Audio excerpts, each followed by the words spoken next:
Hello everyone. Welcome to physics talks. तो हमारा ओपाम का लेक्चर सीरीज चल रहा था। ये हमारा तीसरा लेक्चर है। तो पहले वाले दो लेक्चर में हमने ओपाम का इंट्रोडक्शन, टाइप्स ऑफ ओपाम और कुछ थोड़े बहुत प्रॉब्लम्स किए थे। ये जो सीरीज है, ये जो लेक्चर है नंबर 3, इस पे हम सिर्फ प्रॉब्लम्स के बारे में डिस्कशंस करेंगे। तो अगर आपने पहले दो लेक्चर्स नहीं देखे तो पहले जाके वो देख ले। और यहाँ पर हम सिर्फ प्रॉब्लम्स करेंगे, तो अगर कुछ भी डाउट्स हो तो प्लीज आप मुझे कमेंट सेक्शन में पूछ सकते हैं। तो चलिए पहले प्रॉब्लम पे जाते हैं, जो कि गिवन है कि एक सर्किट हमें गिवन है। आप देख सकते हैं कि दो ओपाम जो है वो कनेक्टेड है एक दूसरे से। और हमें पूछा है कि गेन निकालो। तो gain is nothing but V not upon V I, है ना। जो आउटपुट वोल्टेज आपको मिलता है upon input voltage is the voltage gain. तो एक सर्किट गिवन है और पूछा है कि इस पे निकालो आप उसका gain, which is V not upon V I. तो पहले हम चलो देखते हैं कि सोर्स वोल्टेज कहाँ पे है, इनपुट वोल्टेज कहाँ पर है। तो ये इसे ले लेते हैं ओपाम वन और इसे ले लेते हैं ओपाम टू। तो देखो ओपाम टू तो सीधा देखो वोल्टेज फॉलोअर है ना। तो इसे सॉल्व करना हमें बहुत ही आसान हो जाएगा। तो चलिए हम पहले ओपाम वन को सॉल्व करते हैं, फिर ओपाम टू पे आएंगे। तो ओपाम वन पे देखो यहाँ पर ये वाला ग्राउंडेड है और जो इन्वर्टिंग टर्मिनल है उस पे इनपुट वोल्टेज गिवन है। मतलब ये जो है नॉन इन्वर्टिंग सॉरी इन्वर्टिंग ओपाम है। तो यहाँ पर जो वोल्टेज हो जाएगा वो हो जाएगा जीरो, क्योंकि देखो ये वाला ग्राउंडेड है और ओपाम के अंदर जो है यहाँ पे तो कोई वोल्टेज पास नहीं करते, है ना। तो यहाँ पर तो कुछ वोल्टेज लॉस होगा नहीं, तो यहाँ पर जो जीरो ग्राउंडेड वाला वोल्टेज होगा इस टर्मिनल पे भी वही वोल्टेज हमें मिल जाएगा। तो यहाँ पर अगर हम वोल्टेज ग्राउंडेड कॉन्सेप्ट लगाएं और ये वाला टर्मिनल को, देखो ये वाला क्योंकि वी नॉट है, इसका मतलब सपोज इसे हम ले लेते हैं वी वन और इसे हम ले लेते हैं वी टू। और इन दोनों का अगर हम डिफरेंस निकाल देंगे तब हमें वी नॉट मिल जाएगी, है ना। तो देखो वी वन हम इससे सॉल्व करके ओपाम वन को सॉल्व करके निकाल सकते हैं, और वी टू जो है वो ओपाम टू को सॉल्व करके निकाल सकते हैं, है ना। तो चलिए यहाँ पर वर्चुअल ग्राउंड कॉन्सेप्ट लगाते हैं। तो यहाँ पर अगर आप वर्चुअल ग्राउंड कॉन्सेप्ट लगाओगे तो ये हो जाएगा वी आई। देखो ये जो करंट यहाँ पर जाएगा वही करंट तो यहीं पर आ जाएगा, है ना। एक ही तो सर्किट है, यहाँ पे तो कोई करंट जाएगा नहीं। तो ये यही तो एक लाइन है जहां से करंट फ्लो करेगा। तो ओम्स लॉ लगा ले तो ये करंट जो हो जाएगा I, it will be V I minus zero, क्योंकि ये वाला जीरो है, upon R will be equal to zero minus V one upon R, right. तो ये वाला सॉरी आर एफ है, मतलब फोर आर। तो यहाँ पे देखो आर आर कैंसिल हो जाएगा। तो V I will be minus V one upon four.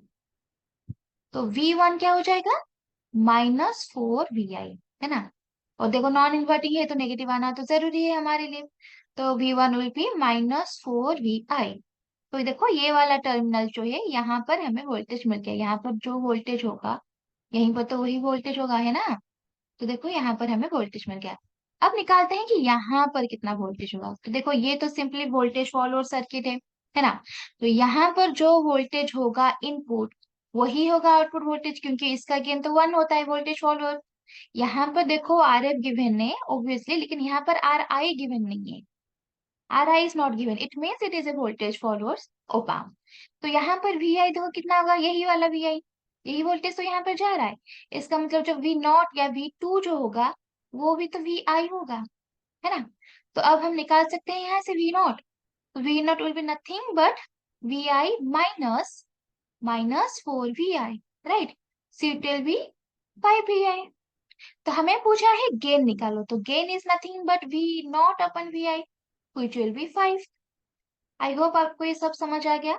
अगर कुछ भी डाउट हो आप मुझे कमेंट सेक्शन में पूछ सकते हो। देखो कॉम्प्लिकेटेड सर्किट दिख रहा था कितना, लेकिन देखो अगर आप सॉल्व कर दो इसे ओपाम अलग अलग लेके तो कितना सिंपल सा सवाल है। तो यही ज्यादा से ज्यादा, इससे मुश्किल सवाल तो आने वाले है नहीं। और ये देखो मुश्किल भी है नहीं, आप अगर कॉन्सेप्ट समझ रहे हो तो सब आसान है ना। तो चलिए दूसरा प्रॉब्लम पे जाते हैं। दूसरे में देखो गिवन है in the operation amplifier circuit below find the voltage at point A. ये सपोज एक नैट टाइप का सवाल है। आपको वी ए जो है इधर इस पे पूछा है कि वोल्टेज कितना है निकालो। तो देखो ये वाला ग्राउंडेड है। हमने पहले डिस्कस कर रखा कि ओपाम के अंदर से कोई वोल्टेज लॉस होगा नहीं। इसका मतलब यहाँ पर जो वोल्टेज होगा वही वोल्टेज जो है यहाँ पर जाएगा, है ना। सॉरी, ये पेन थोड़ा सा दिक्कत कर रहा है। तो यहाँ पर जो वोल्टेज होगा वही वोल्टेज यहीं पर जाएगा। तो यहाँ पर कौन सा वोल्टेज होगा, आप देखो। वोल्टेज डिवाइडर रूल लगा दो। यहाँ पर ग्राउंडेड है, यहाँ पर वोल्टेज है। हमें पता है वोल्टेज हमेशा हायर टू लोअर फ्लो करता है ना। तो यहाँ पर जो है वो वोल्टेज कितना होगा, ये वाला रेजिस्टर्स अपन ये दोनों रेजिस्टर्स का सम इनटू गिवन वोल्टेज। हमने वोल्टेज डिवाइडर रूल में पढ़ रखा। अगर सपोज ये है R1, ये है R2, और वोल्टेज जो है वो हायर से लोअर को फ्लो करता है, हाई से लो। जैसे पानी आपका हायर से लोअर फ्लो करता है, वैसे ही वोल्टेज आपका हायर से लोअर जाता है। तो it will B R2 upon R1 plus R2 into given voltage V इन, अगर ये आपका V इन हुआ तो देखो यहाँ पर R2 जो है वो 1 किलो ओम है। R1 plus R2 will be 2 kilo ohm. ये वाला 10 to the 3 10 to the 3 cancel हो जाएगा, और V इन जो है वो 1 वोल्ट है। तो इट विल बी 0.5 वोल्ट। देखो कितना आसान सवाल था। तो यहाँ पर जितना ही वोल्टेज होगा यहीं पर भी उतना ही वोल्टेज होगा। तो भी ए की वैल्यू हो जाएगी 0.5 वोल्ट। ओके, तो अब तीसरे प्रॉब्लम पे जाते हैं। तीसरे में गिवन है कि for given opamp what is the value of V not. आपको इसमें वी नॉट पूछा है। तो ऑब्वियसली देखो ये वाला ग्राउंडेड है, आपको वर्चुअल ग्राउंड कॉन्सेप्ट लगाकर इसे सॉल्व करना है। आप खुद चाहो तो स्क्रीन को थोड़ा सा पॉज करके सॉल्व कर सकते हो और फिर आंसर मैच कर सकते हो, ठीक है। तो देखो ये वाला सिमिलर सर्किट है इस प्रीवियस के हिसाब से। देखो ये वाला जो 1 वोल्ट गिवन है ये भी तो वही है। तो यहाँ पर जो वोल्टेज होगा वो होगा 0.5, हमने निकाल रखा उधर, है ना। एक ही वोल्टेज है और पैरेलल सर्किट में वोल्टेज डिवाइड नहीं होता, तो यहाँ पर जितना वोल्टेज आएगा यहाँ पर भी इतना वोल्टेज आएगा। और हायर टू लोअर फ्लो करेगा, सो it will B 1/1 + 1 × 1 volt, which will be 0.5 volt. देखो तो अगर यहाँ पर 0.5 वोल्ट होगा, यहाँ पर भी तो 0.5 वोल्ट होगा, है ना।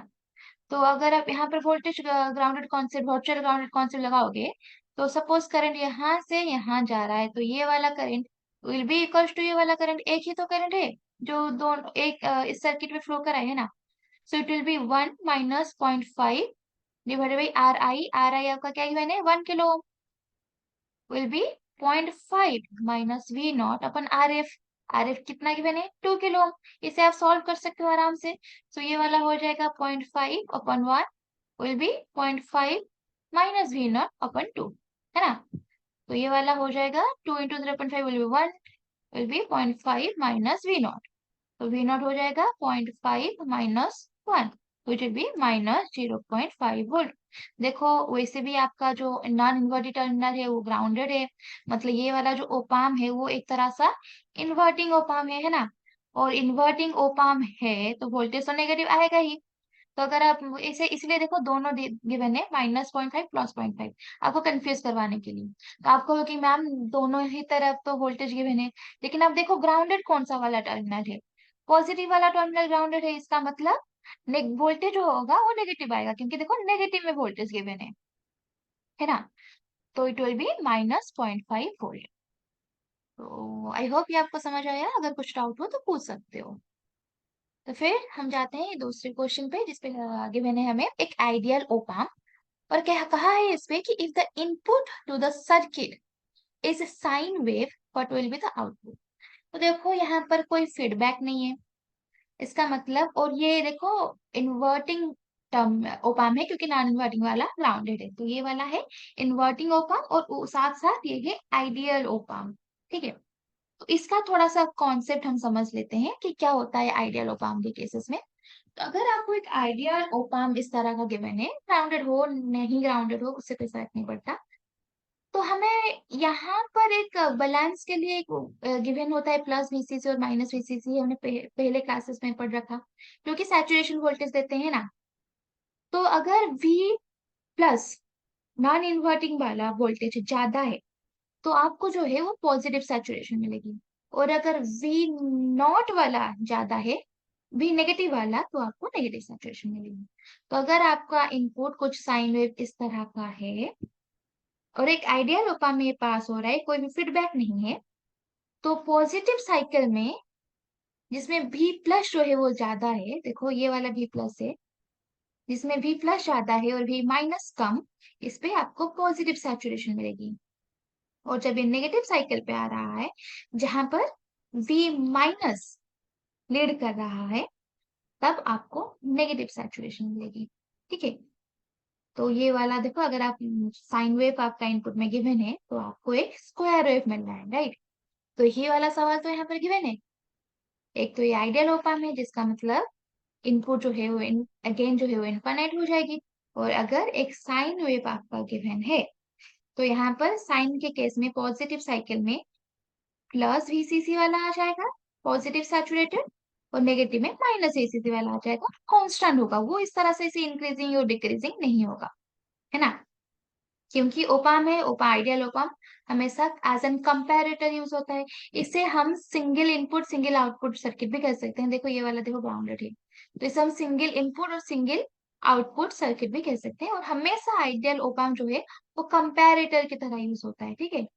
और कंपैरेटर का मतलब क्या है, एक कैपेसिटर हमेशा एक कंपैरेटर के हिसाब से यूज होता है। और अगर कैपेसिटर गिवन है मतलब वहां पर वोल्टेज का डेरिवेशन, आप इसे इस तरह भी समझ सकते हैं, ठीक है। कि अगर एक आइडियल ओप एम्प है, इसका मतलब ये वो एक कंपैरेटर है, और कंपैरेटर का काम है वो हमेशा जो ज्यादा वोल्टेज है उसे कंपेयर करता है।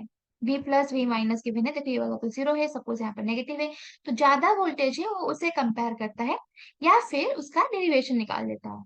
तो अगर एक कंटिन्यूअस फंक्शन का आप डेरिवेटिव निकालो, ये अगर आप इसका डेरिवेशन निकालो, ये धीरे धीरे इंक्रीज हो रहा है फिर डिक्रीज हो रहा है, तो इसका डेरिवेशन एक कांस्टेंट आएगा, है ना। एक कंटिन्यूअस फंक्शन का डेरिवेटिव हमेशा एक कांस्टेंट आता है। तो उस हिसाब से भी आप निकाल सकते हो कि ग्राफ एक स्क्वायर वेव होगा, ठीक है। तो आंसर होगा ए स्क्वायर वेव। देखो half wave rectified sine wave तो नहीं हो सकता, फुल वेव रेक्टिफाइड का तो सवाल ही नहीं है, ट्रायंगुलर वेव भी एक होगा नहीं। एक साइन वेव से हम एक ट्रायंगुलर वेव तो नहीं नहीं निकाल सकते, है ना। क्योंकि गेन फिर इनफाइनाइट कैसे होगा, सैचुरेशन आप कहाँ पे लाओगे, है ना। तो आंसर होगा a square wave. I hope you all got it, अगर डाउट है तो पूछो। तो क्योंकि यहाँ पर जीरो वाला ये टर्मिनल ग्राउंडेड है, तो ये जो स्क्वायर होगा वो कुछ इस तरह से दिखेगा, सिर्फ पॉजिटिव में, मतलब सिर्फ नेगेटिव में कुछ इस तरह दिखेगा। लेकिन है तो ए स्क्वायर वेव ना, तो आंसर होगा ए स्क्वायर वेव। तो ये आप देख सकते हो, एक और है, इन practical we will set V negative as the reference voltage using the volt divider. V plus will be the single we want to thresholding. तो यहाँ पर V नेगेटिव जो होगा virtual sorry voltage divider rule के हिसाब से R1 upon R1 plus R2 VCC, ये वाला VCC आपको सपोज गिवन है, ठीक है। यहाँ पर V प्लस जो है वो थ्रेशोल्ड है और V माइनस हमने रेफरेंस ले रखा। तो अगर V प्लस पे आपका साइन वेव आ रहा है कुछ इस तरह से, तो ये हो गया V माइनस की लाइन, ऊपर वाला हो गया V प्लस की लाइन, है ना। टाइम के हिसाब से चेंज होता जा रहा है। तो आप देखो जहां पर V माइनस कटअप हो रही है, मतलब सैचुरेशन आ रही है, वहां पर हमें एक कांस्टेंट वोल्टेज मिल रहा है, ठीक है। तो धीरे धीरे धीरे धीरे जैसे साइन वेव इंक्रीज करता जा रहा है, यहाँ पर भी कॉन्स्टेंटली ये इंक्रीज करता जा रहा है। देखो ये वाला जो इंक्रीज हो रहा है, ये वाला इंक्रीज इधर हो रहा है, और ये वाला जो डिक्रीज इधर हो रहा है, ये वाला डिक्रीज इधर हो रहा है। और यहाँ पर जो V माइनस के ऊपर से जितना वोल्टेज आ रहा है, वो यहाँ पर आके सैचुरेट हो रहा है। And similarly the waves goes on. I hope आपको ये समझ आ रहा है ना। तो एक उसी तरह का सवाल दिया है कि assume the opamp of the figure is ideal, Vi is an triangular wave। तो हम हमारा जो इनपुट है वो एक ट्रायंगुलर वेव है।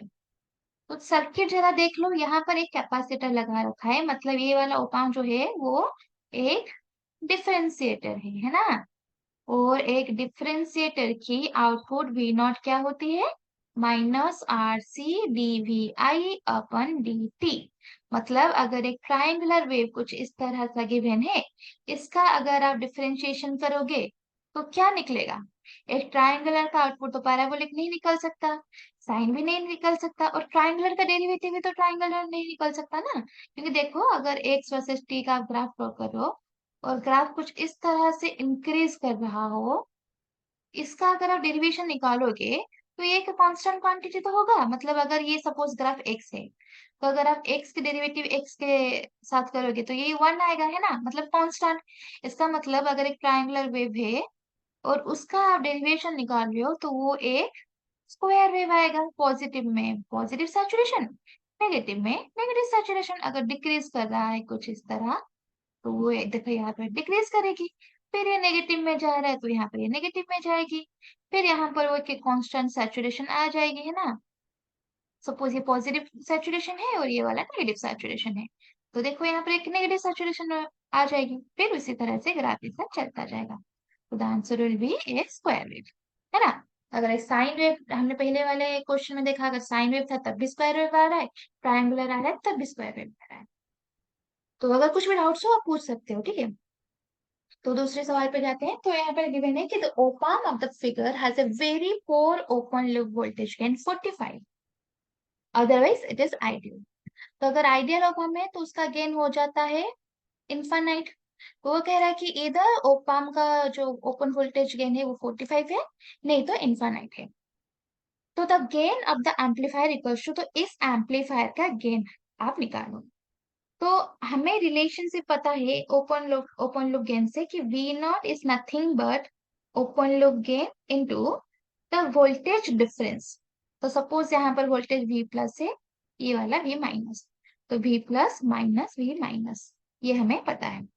तो यहाँ पर हमें पहले निकालना होगा कि यहाँ पर वोल्टेज, देखो यहाँ पर तो वोल्टेज गिवन है VI, लेकिन यहाँ पर कितना वोल्टेज आ रहा है, क्योंकि यहाँ पर फीडबैक है, तो यहाँ पर कितना वोल्टेज आ रहा है ये हमें निकालना होगा। तो लगा देते हैं वोल्टेज डिवाइडर। यहाँ पर देखो V नॉट है, सपोज यहाँ से वोल्टेज आ रहा है 2 किलो ओम की तरफ यहाँ पर, तो यहाँ पर वोल्टेज जो होगा ये हो जाएगा R1 अपन R1 प्लस R2। सपोज ये है R1, ये है R2, और वोल्टेज जो है यहाँ की तरफ आ रहा है, हमें ये वाला वोल्टेज जो है वो निकालना है ना। तो ये है 2 kilo ohm upon 2 + 8 V not, right, which will B 2/10 V not.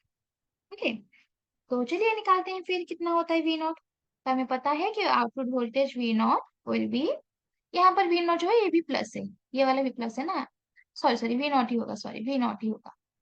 तो V not will B A open loop, जो कि हमें 45 गिवन है, हम डायरेक्टली 45 वैल्यू पुट कर देते हैं, है ना।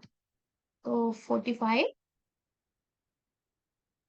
और V नॉट की जगह यहाँ पर तो देखो VI, जो भी पॉजिटिव है ये तो VI गिवन है, माइनस हमने निकाला V नेगेटिव वाला, V नेगेटिव वाला हमने यहाँ पर निकाला है ना, V नेगेटिव जो है ये हमने यहाँ पर निकाला। It will B -2/10 V not. तो ये हो जाएगा 45 VI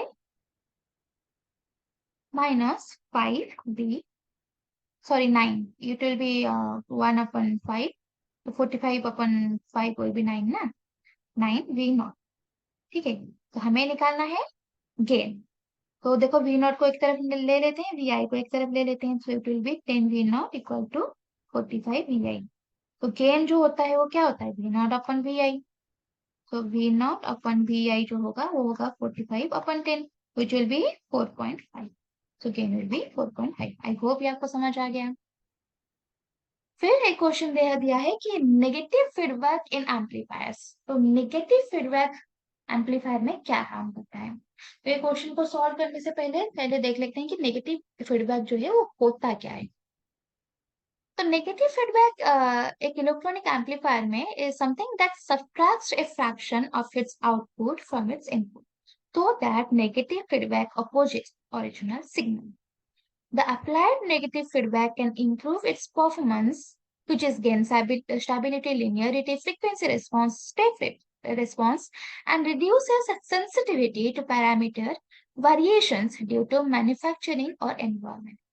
मतलब ये कह रहा है कि हम फीडबैक इसलिए देते हैं ताकि हमें डिस्टोर्शन कम कम मिले, ठीक है, हमें नॉइज कम मिले, और गेन जो है वो ज्यादा हो सके। नॉइज कम मिले, डिस्टोर्शन कम मिले, और गेन जो है वो ज्यादा हो सके। तो अगर यहाँ पर फीडबैक वोल्टेज VF है, यहाँ पर सोर्स वोल्टेज VS है, तो हमें यहाँ पर एक फीडबैक फैक्टर गिवन रहता है, ठीक है। तो उस फीडबैक फैक्टर को हम बीटा लिखते हैं, ये वाला जो है ना बीटा, ये फीडबैक फैक्टर जो होता है VF/VS। और यहाँ पर जो V इनपुट वोल्टेज है ये हो जाएगा VS माइनस VF, क्योंकि देखो यहाँ पर हमने नेगेटिव फीडबैक वोल्टेज दिया है, मतलब जो इनपुट वोल्टेज इधर जा रहा है और आउटपुट से आप एक फीडबैक दे रहे हो नेगेटिव, तो इनपुट वोल्टेज क्या होता है वो डिक्रीज हो जाता है। और क्योंकि वोल्टेज डिक्रीज हो जाता है, इसका मतलब जो इनपुट इम्पोर्टेंस है, इनपुट इम्पेडेंस है वो बढ़ जाता है। और अगर इनपुट इम्पेडेंस एक बार बढ़ गया तो नॉइज जो है वो कम आने लग जाता है ना। तो इस हिसाब से एन एम्पलीफायर गेन तो गेन बदल जाता है, फीडबैक का ट्रांसफॉर्मेशन अलग हो जाता है।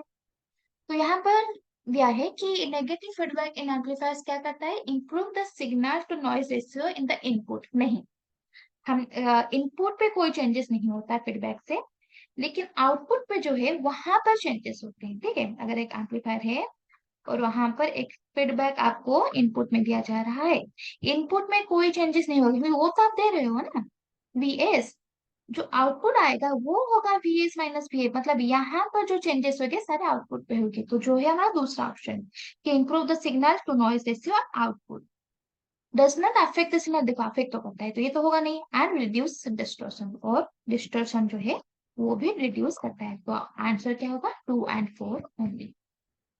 आई होप ये आपको समझ आए।